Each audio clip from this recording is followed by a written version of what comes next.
talks about in his resources that he gives to corporations in dealing with change. Schein says there are two kinds of anxiety in any organization. When an organization realizes that the things that they think are going fine are not going fine. When they finally get that point and they say, oh, this isn't working the way we thought. He says that moment of realization triggers two kinds of anxiety.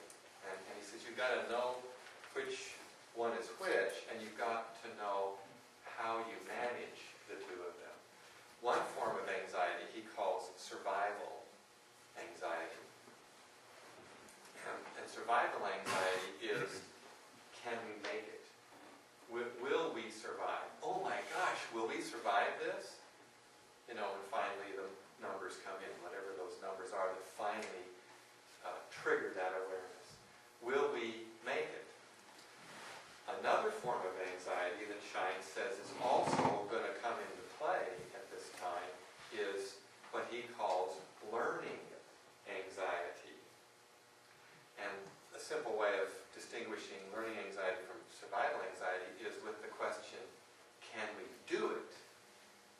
Not can we make it. Can we make it is can we survive. Learning anxiety is can we do it? Can we actually discover and do the things that are necessary to help us survive? Okay. You got the two in your mind? Okay.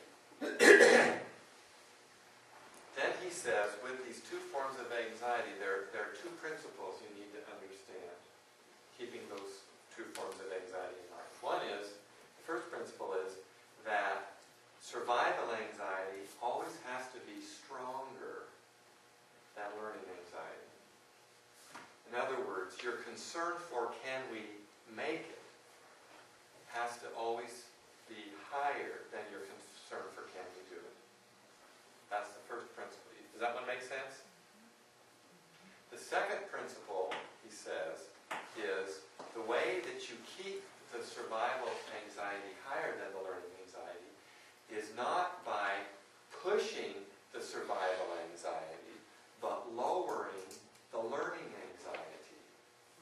In other words, he says you help the people in the organization get tools that they can use for addressing their situation. You give them the tools, you help them discover them, you work with them, and he spends a lot of time in the last part of his book giving suggestions on how to do that so that you lower the learning anxiety so that the survival anxiety stays higher. What we in the church sometimes do, pastors, is we tend to feed the survival anxiety. Like, this church is going to hell in a handbasket, I mean, look at you don't have any kids anymore, and you're running the youth away just because you don't like the mohawk that they wear and the goth t-shirts. And, come on, you got to be better Christians than that. And see what I'm talking about? That raises survival anxiety. That fosters, that feeds the wrong one.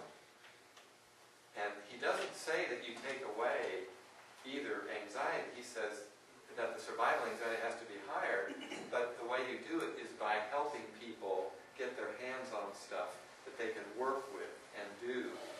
He also says, by the way, it's okay to try and fail. Both he and John Potter talk about that. It's real important to try things knowing that they might not work. So when we're dealing with issues of fear, I have found it helpful to translate that into the